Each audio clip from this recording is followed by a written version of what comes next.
Friends, आइए आज हम पढ़ते हैं शब्द के भेद के बारे में। इसके पहले भी हमने पढ़ा था शब्द के भेद के बारे में। तो हम जाने थे शब्द के कितने भेद होते हैं, 4 भेद होते हैं। ठीक है, तो 4 कौन कौन थे? पहला उत्पत्ति के आधार पर, दूसरा रचना के आधार पर, तीसरा अर्थ के आधार पर और चौथा प्रयोग के आधार पर। तो हमने कल उत्पत्ति के आधार पर इसके बारे में जान लिया था। आज हम रचना के आधार पर जानते हैं कि शब्द के कितने भेद होते हैं। तो रचना के आधार पर भी 3 भेद होते हैं जो यहाँ लिखी हूँ। पहला होता है रूढ़ शब्द, दूसरा यौगिक शब्द और तीसरा युग्मरूढ़ शब्द। यानी रचना के आधार पर शब्दों के कितने भेद होते हैं? 3 भेद होते हैं। कौन कौन? पहला रूढ़ शब्द, दूसरा यौगिक शब्द और तीसरा युग्मरूढ़ शब्द। आइए हम आज जानते हैं कि रूढ़ शब्द क्या है। तो ये हम रूढ़ शब्द का परिभाषा लिख दिए हैं ताकि आप लोग को समझने में आसानी होगी। ठीक है, ये रूढ़ यानी नाम से ही थोड़ा लगता है कि कठिन होगा, रूढ़ होगा। ठीक है, तो इसका पर डिफिनीशन क्या होता है जो लिखे यहाँ पर, जो शब्द प्रयोग होते होते किसी अर्थ विशेष के लिए, ध्यान दीजिएगा क्या दिखा रहा है, जो शब्द प्रयोग होते होते किसी अर्थ विशेष के लिए निश्चित हो गए हो।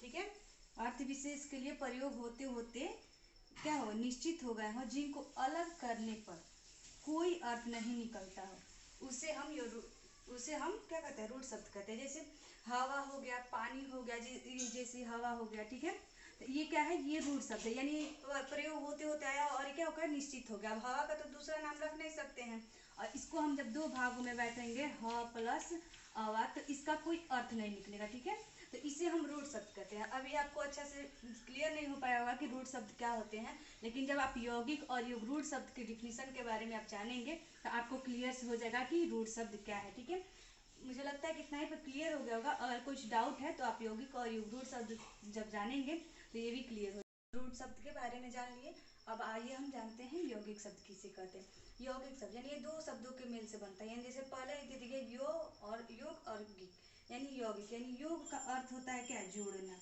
योग का अर्थ क्या होता है? जोड़ना। योग का अर्थ जोड़ना होता है। हम क्या कह सकते हैं? जो शब्द 2 शब्दों के मेल से बनते हैं वे यौगिक शब्द कहते हैं।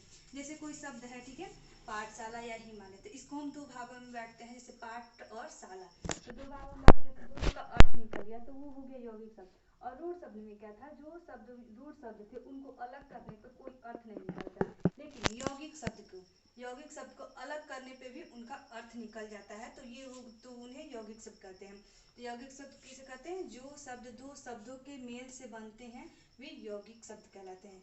क्लियर हो गया? आइए जैसे हम इसका एग्जाम्पल 1-2 देख लेते हैं। जैसे पाठशाला हो गया, ठीक है, पाठ और शाला, इसको हम 2 भागों में बांट देते हैं, जैसे पाठ और प्लस शाला।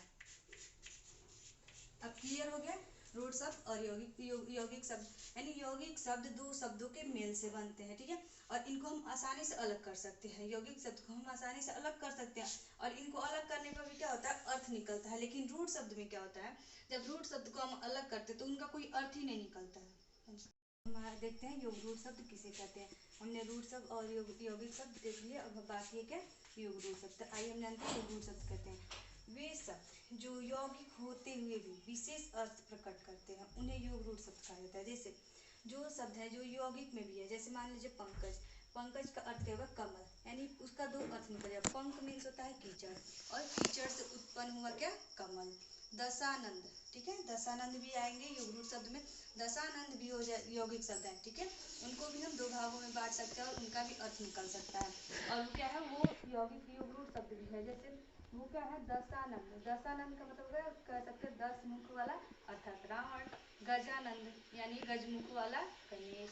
ठीक है, क्या क्लियर हो गया कि रूढ़ शब्द, यौगिक शब्द और युग्मरूढ़ शब्द क्या कहते हैं? आइए हम पहले इसका 1-2 एग्जाम्पल देख लेते हैं। जैसे मैं बताई कि आपको पंकज, ठीक है, तो पंकज का क्या मतलब होता है? कमल होता है। तो इसको हम कैसे करेंगे? पंख मीन्स होता है कीचड़, तो कीचड़ से उत्पन्न हुआ क्या? कमल। दशानंद तो 10 मुख वाला, अर्थात रावण। क्लियर हो गया? देखिए पंकज यानी पंख मीन्स कीचड़, और कीचड़ से उत्पन्न हुआ क्या? कमल। ठीक है, तो आप लोगों को समझ में आ गया होगा, और जो समझ में नहीं होगा वो आप कमेंट करके पूछ सकते हैं, और वीडियो अच्छी लगी तो लाइक कमेंट शेयर जरूर करना। Thank you.